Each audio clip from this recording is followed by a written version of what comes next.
I'm Gigi, and I want to welcome you to Gigi's Magic Mailbox, a place where we have so much fun, see what the Magic Mailbox has to bring us, and read great stories. Thanks for spending time with me today.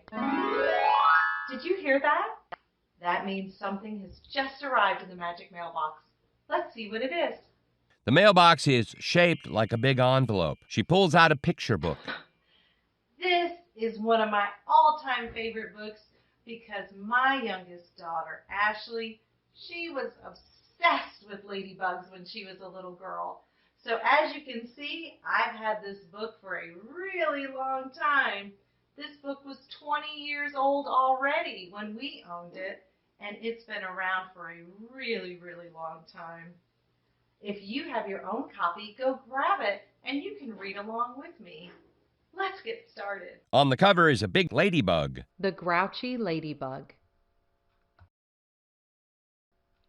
The Grouchy Ladybug, written and illustrated by Eric Carle. Published by HarperCollinsPublishers.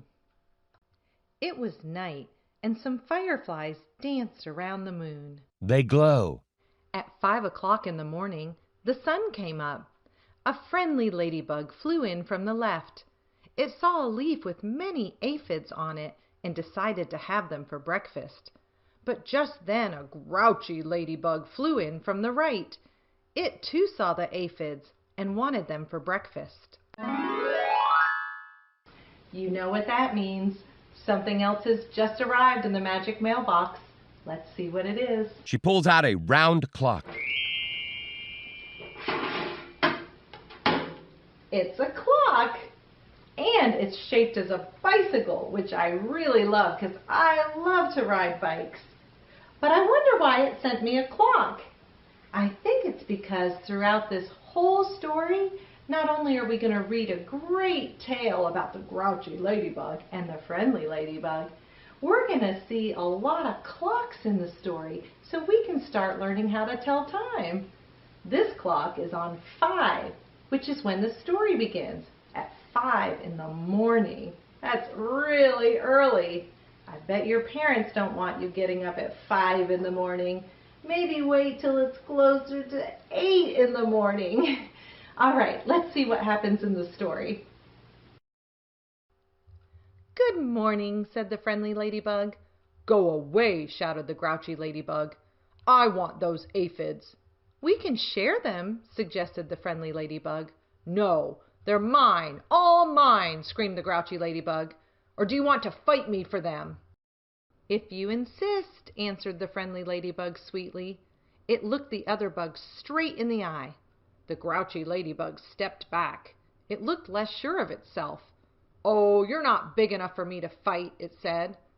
Then why don't you pick on somebody bigger? I'll do that, screeched the grouchy ladybug. I'll show you. It puffed itself up and flew off. There's my favorite sound again. Let's see what's in the Magic Mailbox. She takes out a stuffed ladybug. Aw, it's a ladybug. Now we can't really tell if this one's a friendly ladybug or a grouchy ladybug because it doesn't really have a smile or a frown. I wish I knew why that grouchy ladybug was so grouchy, don't you? Let's see what he's going to do next. At 6 o'clock, it met a yellow jacket. Hey, you, said the grouchy ladybug. Want to fight? If you insist, said the yellow jacket, showing its stinger. Oh, you're not big enough, said the grouchy ladybug, and flew off. At 7 o'clock, it met a stag beetle.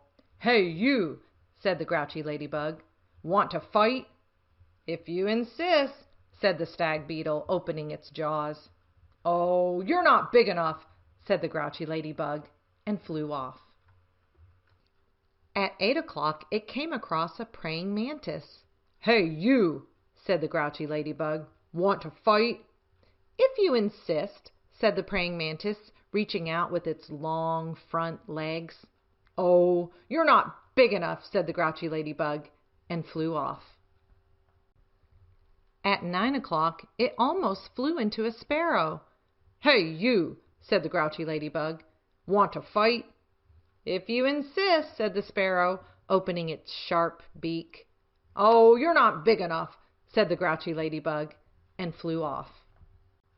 At 10 o'clock, it saw a lobster.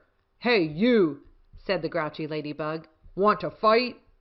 "If you insist," said the lobster, stretching its claws. "Oh, you're not big enough," said the grouchy ladybug, and flew off. At 11 o'clock, it bumped into a skunk. "Hey, you," said the grouchy ladybug, "want to fight?" "If you insist," said the skunk, starting to lift its tail. "Oh, you're not big enough," said the grouchy ladybug, and flew off. At 12 noon, it spotted a boa constrictor. "Hey, you," said the grouchy ladybug, "want to fight?" "If you insist," said the snake. "Right after lunch." "Oh, you're not big enough," said the grouchy ladybug, and flew off. At 1 o'clock, it happened upon a hyena. "Hey, you," said the grouchy ladybug, "want to fight?" "If you insist," said the hyena, laughing eerily and showing its teeth. "Oh, you're not big enough," said the grouchy ladybug, and flew off. At 2 o'clock, it met a gorilla. "Hey, you," said the grouchy ladybug, "want to fight?" "If you insist," said the gorilla, beating its chest. "Oh, you're not big enough," said the grouchy ladybug, and flew off. At 3 o'clock, it ran into a rhinoceros. "Hey, you," said the grouchy ladybug, "want to fight?" "If you insist," said the rhinoceros, lowering its horn. "Oh, you're not big enough," said the grouchy ladybug, and flew off. At 4 o'clock, it encountered an elephant. "Hey, you," said the grouchy ladybug, "want to fight?" "If you insist," said the elephant, raising its trunk and showing its big tusks. "Oh, you're not big enough," said the grouchy ladybug, and flew off. At 5 o'clock, it met a whale. "Hey, you," said the grouchy ladybug, "want to fight?" But the whale did not answer at all. "You're not big enough anyway," said the grouchy ladybug, and flew off. At 5:15, the grouchy ladybug said to one of the whale's flippers, "Hey, you, want to fight?" But it got no answer, so it flew on. At 5:30, the grouchy ladybug said to the whale's fin, "Hey, you, want to fight?" But it got no answer, so it flew on. At 5:45, the grouchy ladybug said to the whale's tail, "Hey, you, want to fight?" And the whale's tail gave the grouchy ladybug such a slap that it flew across the sea and across the land. There's that sound again.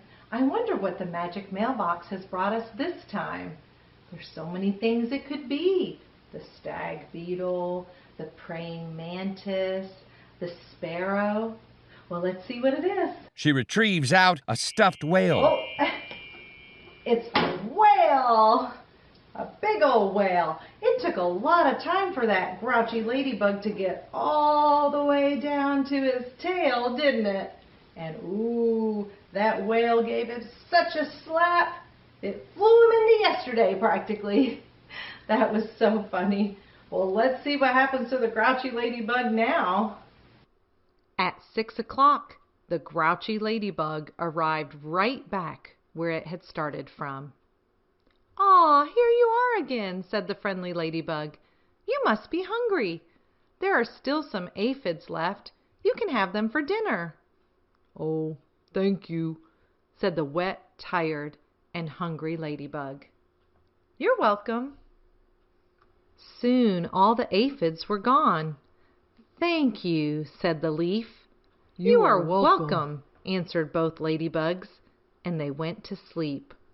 The fireflies, who had been sleeping all day, came out to dance around the moon. The end. That was such a great story. I love the grouchy ladybug. It's so cool how he starts out so grouchy and then he ends up being nice in the end. I think maybe he learned his lesson. What was that? Let's see, the magic mailbox brought us something else. She pulls out a scoop and net. How fun! It's like a little bug catcher kit. Because I really loved how at the end the fireflies were dancing around the moon. Do you ever go out at night and catch fireflies, or lightning bugs as we call them?